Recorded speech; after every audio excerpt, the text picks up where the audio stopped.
For action. Okay. Trouble is, you see, as you get older, you still think that you're an eternal spirit soul. Therefore, we are listening. Jai Jai Nityananda Dvaita Gauranga. Jai Jai Nityananda Dvaita Gauranga. Nitai Gauranga. Nitai Gauranga. Nitai Gauranga. Nitai Gauranga. Nitai Gauranga. Nitai Gauranga. Jai Jai Nityananda Dvaita Gauranga. Jai Jai Nityananda Dvaita Gauranga. Jai Jai Jagadananda Sachituta Gaurachandra. Jai Jai Jagadananda Sachituta Gaurachandra. Jai Jai Rohini Nandana Balarama Nityananda. Jai Jai Rohini Nandana Balarama Nityananda. Jai Jai Mahavishnu Avatar Sri Advaita Chandra. Jai Jai Mahavishnu Avatar Sri Advaita Chandra. Jai Jai Gadadhara Srivasadi Gaura Bhakta Vrinda. Jai Jai Gadadhara Srivasadi Gaura Bhakta Vrinda. Jai Jai Khandavasi Narahari Murari Mukunda. Jai Jai Khandavasi Narahari Murari Mukunda. Jai Jai Swarup Rupa Sanatana Rai Ramananda. Jai Jai Swarup Rupa Sanatana Rai Ramananda. Jai Jai Yoriya Gauriya Jata Gaura Bhakta Vrinda. Jai Jai Yoriya Gauriya Jata Gaura Bhakta Vrinda. Jai Jai Hoyasenar Bhaven Jata Gaura Bhakta Vrinda. Jai Jai Hoyasenar Bhaven Jata Gaura Bhakta Vrinda.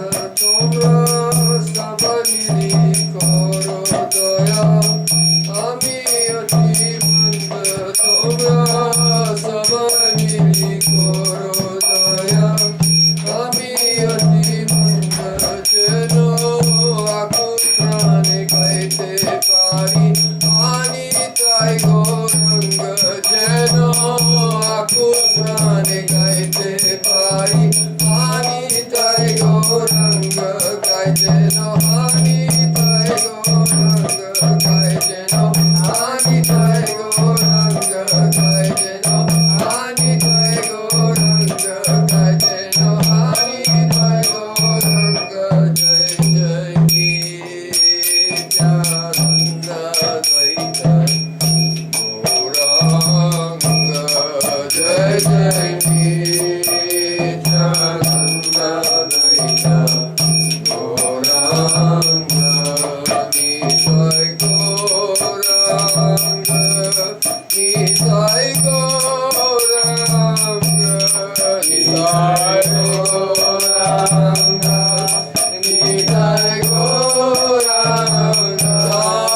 Nitai Gauranga. Nitai Gauranga.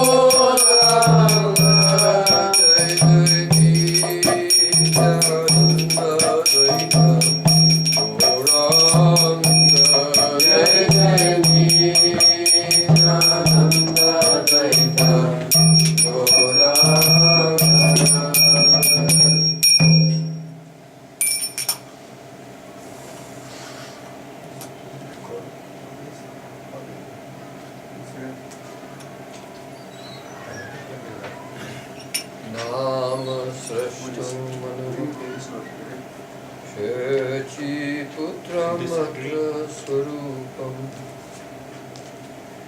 Rupam tasyagrajam nurupurim maturim doštavajim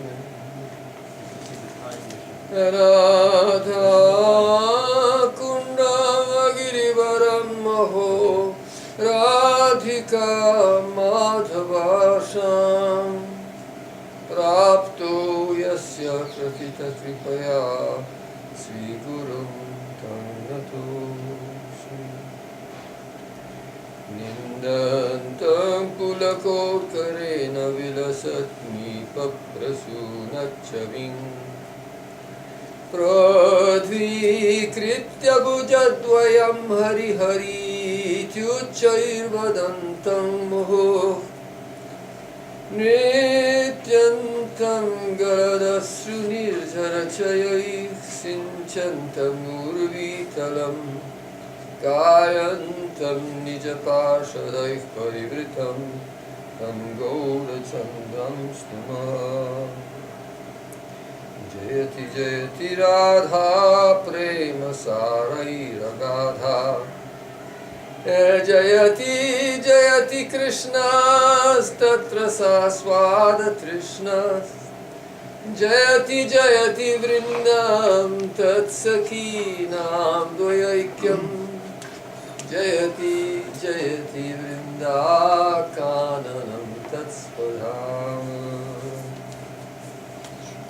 Vanchakalpatarubhyascha kripa sindhubhya eva cha Patitanam pavanebhyo vaishnavebhyo namo namaha Jaya Jaya Rupa Sanatana Bhatta Raghunath Sri Jiva Gopala Bhatta Dasa Raghunath Ei Chai Gosaira Kori Charana Bandhan Jaha Hoite Vignanash Avishta Puram Hare Krishna Krishna Krishna Hare Hare Hare Rama Rama Rama Hare Hare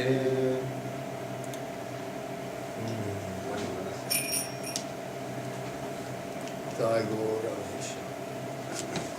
Mr. Sridhar Maharaj also went with the yeah. How many people went? 2 cars. 2 cars. He was full before. Third version was here.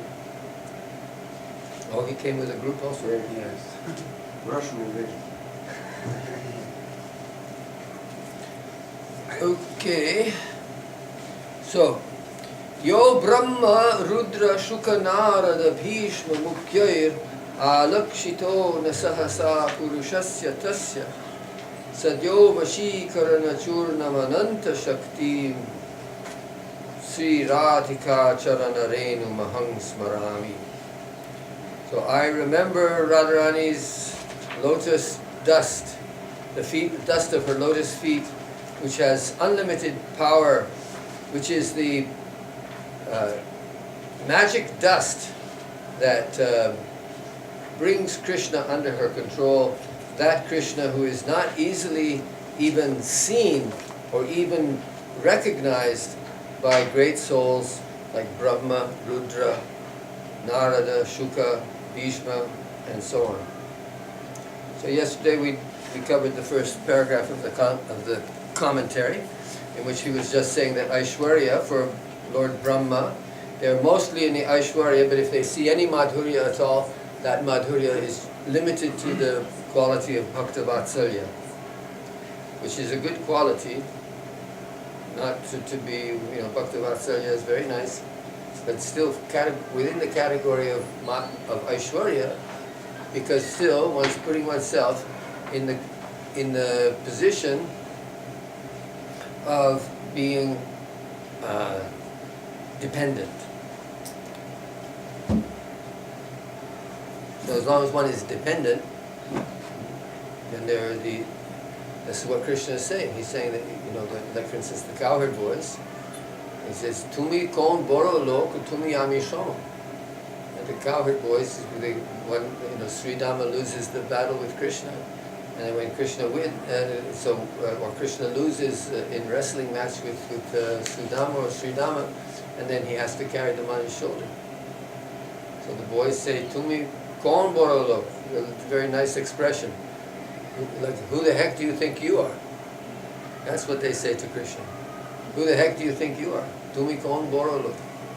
Tumi ami shromo. Don't go trying to tell me what to do.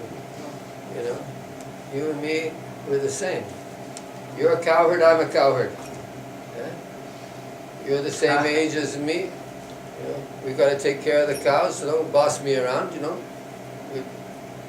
You think you're something special, you're the son of Nanda Maharaj? All right. You know, you have more cows than our family.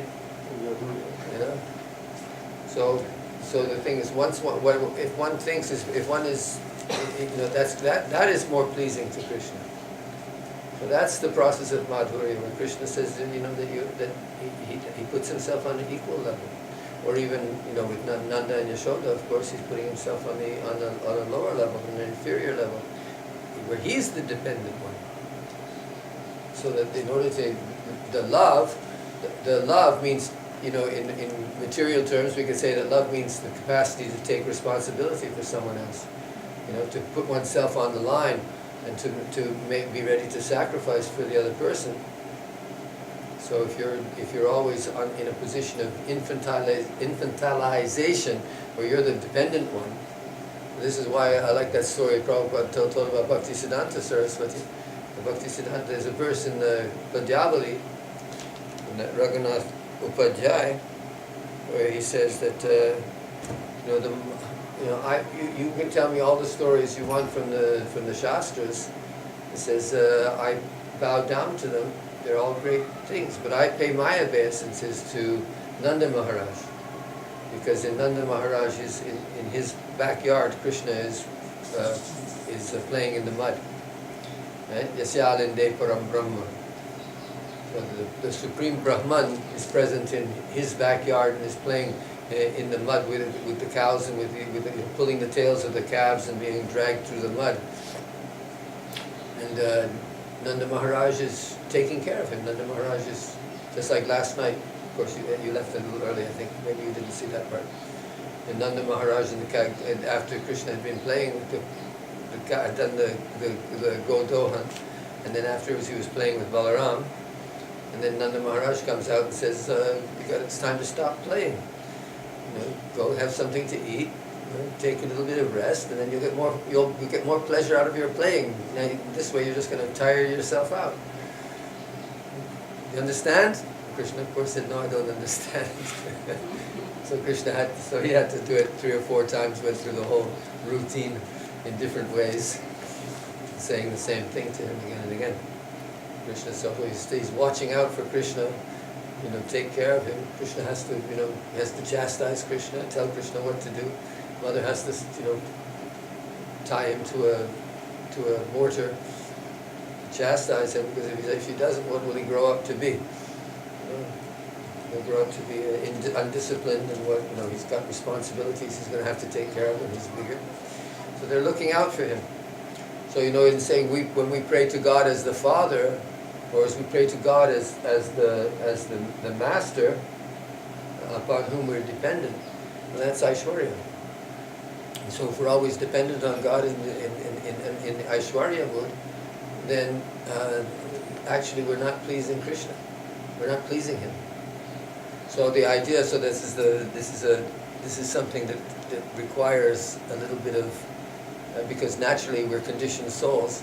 So as conditioned souls, or we think we're conditioned souls, let's put it that way, we're under the illusion that we're conditioned souls.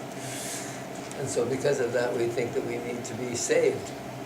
Of course, Krishna does say that He'll save us, but in actual fact, if we think right away, if we go straight to the top, you know, we can avoid the problems. Because what happens when you think that when Krishna is saving you, right?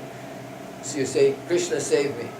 And so you have something in your mind what you mean when you say Krishna save me. And Krishna save me from what? Probably, I'm suffering so much because my leg hurts, my knees hurt, I have a headache, or you think I'm suffering because I'm so sinful, We did something, we made some mistake or did something wrong, so oh God, I'm such a sinner, All these things are there in the Shastra. It's not that they're entirely wrong. Better you should think if you think that you're a sinner or fallen or whatever, and you pray to God, that's better than not praying to God. Let's say. But in actual fact, Krishna is probably thinking, why is this guy bothering me? No, it's not really. It just means that it means that when you're generally speaking, you're making those kinds of prayers from a conditioned state of life. In other words, you're in a conditioned state of life. You're in a state of material bondage, and you're asking to be released from that state of material bondage. But the trouble is that it's just like when you say to somebody, don't think of whatever you do, don't look at this picture.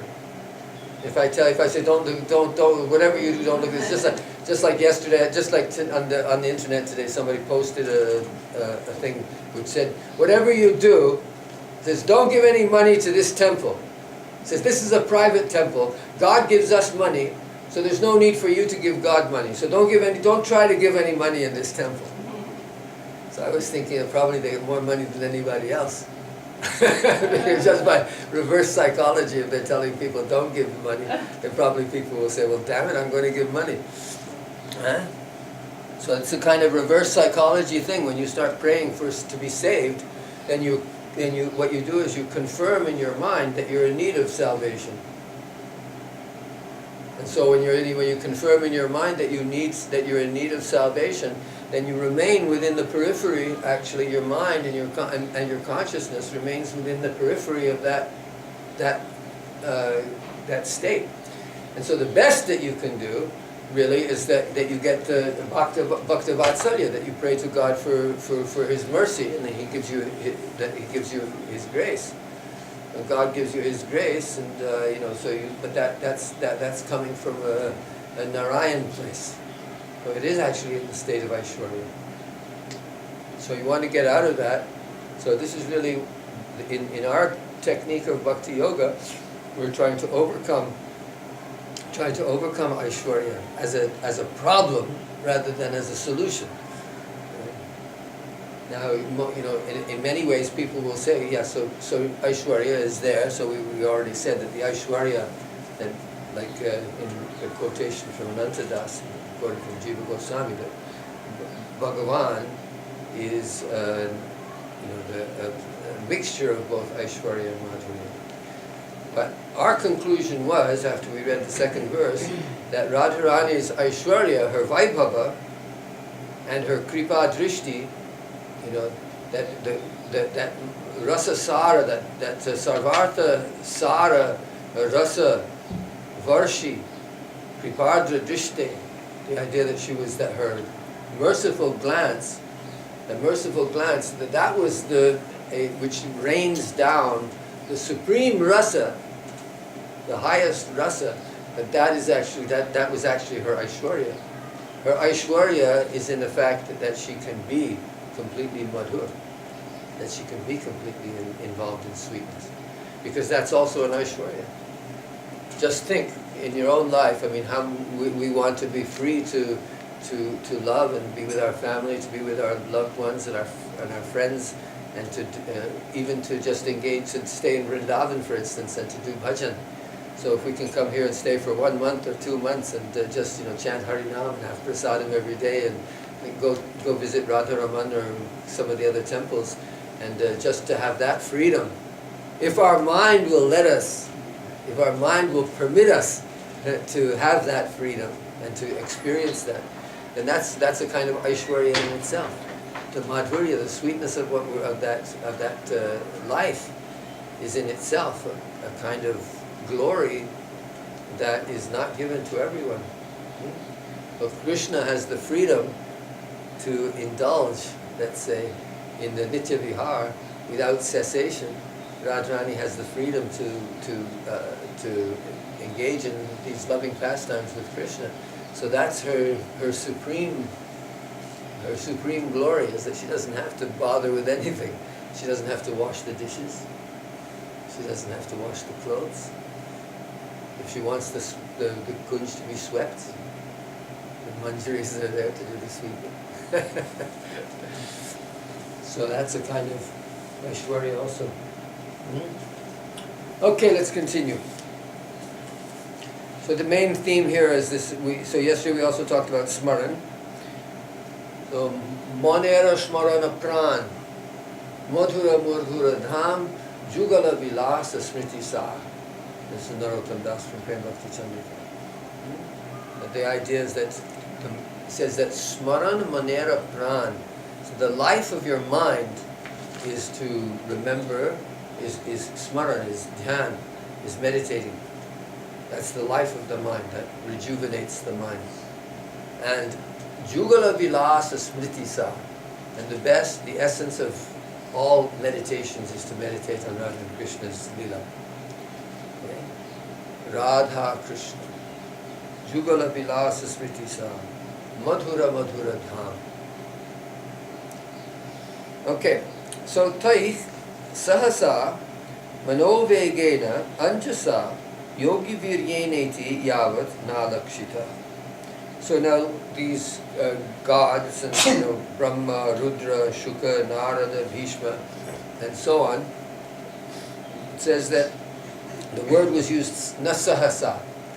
So sahasa means suddenly or quickly. So it is not quickly understood by Krishna.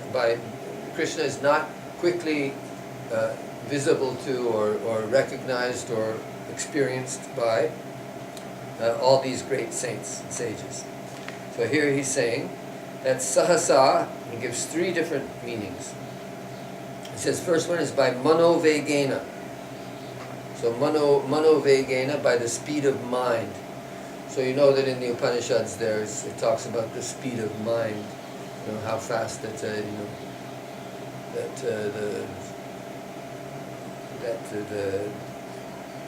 he is faster than the speed of mind, it says in the Isha Upanishad. You can go over, it says, but by the power of their mind they cannot reach Krishna. So that's, we already know it. And he continues, anjasa, directly.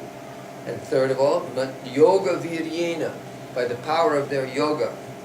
So by none of these methods, I mean, we don't really need to go into that because we know from the Bhagavatam and from the Gita also, it's clearly stated everywhere that that Krishna is not pleased or is not accessible to anyone through yoga, karma, sankhya, whatever. It gives lists of these things, of different kinds of practices that are not sufficient. So these gods, even though they're masters of these sages and saints, even though they're masters of these different spiritual techniques, they still can't get to Krishna. As a matter of fact, in most of the cases, these techniques are a hindrance. They get in the way because they somehow or another they condition your mind to a state where you think. Actually, I often say that there are different kinds of sadhana, and basically we can divide them into two categories. One are masculine sadhanas and one are feminine sadhanas. Now the masculine sadhanas, wherever you think you're the doer, wherever the doership, where you are actually trying to control the process, those are, I'm calling them for want of a better word, masculine processes. But like for instance, the idea of yoga, that you think that you can put a particular set of practices together, and by doing a particular set of practices that you'll attain a vision of God, as though there were a one-to-one correspondence. Just like if I put all the parts together, I'll get a telephone like that, and then when I have a telephone, then I can use it to make a call. But in terms of yoga and so on, there's nothing you can do actually that will attain Krishna. The word Hatha Yoga, you know, I just finished a translation of a book called Goraksha Shatakam, which I'm still not finishing. I was supposed to finish it before the Kartik, and then I ended up getting swamped by Kartik. But and that commented, so the word Hatha Yoga, the word Hatha, what does the word Hatha mean? Hatha means force, that you, by force. So there, when you look at the Hatha Yoga techniques, you know, it's like for instance, if you do like a, you know, Kapalabhati or any of the, or Bhastrika or any of these other techniques, that you do the technique and then you get like hyperventilated and you see lights, you know, like that. Hyperventilation, or you know, when you're holding your breath in Kumbhaka for a long period of time, or any of those things, then they have a kind of an effect. And also, of course, the Shakti Chalan and raising the Kundalini and all these different things. It's almost like that they think that it's a physical technique. So through these physical techniques that you can, you know, put a 1 and 1 or 2 and 2 together and get the 4 of Brahman realization. So that's the word Hatha contains it all there. The word Hatha itself means force. Think that you can force spiritual realization by technique. But of course, even the Upanishad says, Nayam Atma Pravachanena Labhya Na Medhaya Na Bahusna Srutena Yamevaisha Vrinute Tena Labhyas Tasyaisha Vrinute Tanum Swam. So it says that you can't know the supreme truth, Nayam Atma, you cannot know the Atma, Pravachanena, by long speeches, Medhaya, na Medhaya, not by use of intelligence, na Bahuna Srutena, not by great amounts of learning. It's just if God chooses you to give you His mercy, and then you'll see Him. He'll reveal His form to you. But that's your only hope. So the feminine process is bhakti. That's the only one. If you look at the symbolism and the language everywhere, it's always in bhakti. The bhakti yoga is always accent on the feminine. It's telling men basically that you've got a problem. You've got a bigger ahankara problem. Not that women don't have an ahankara problem, but the men have a bigger ahankara problem. Because perhaps it's because they're, you know, and the social circumstance that gives men privilege over women is actually in the upside down world of bhakti yoga is not a benefit, but it's actually a defect. It's something you got to overcome. It's something that has to be dealt with. It's a problem. This is why women are actually a help for bhakti yoga. Right?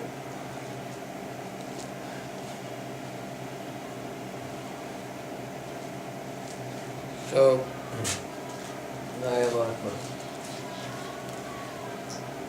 Not just that it's not just that there's gopi bhav, but even if you look, you see now in history of philosophy, especially like if you look in the last 200 years with the rise of atheism and so on.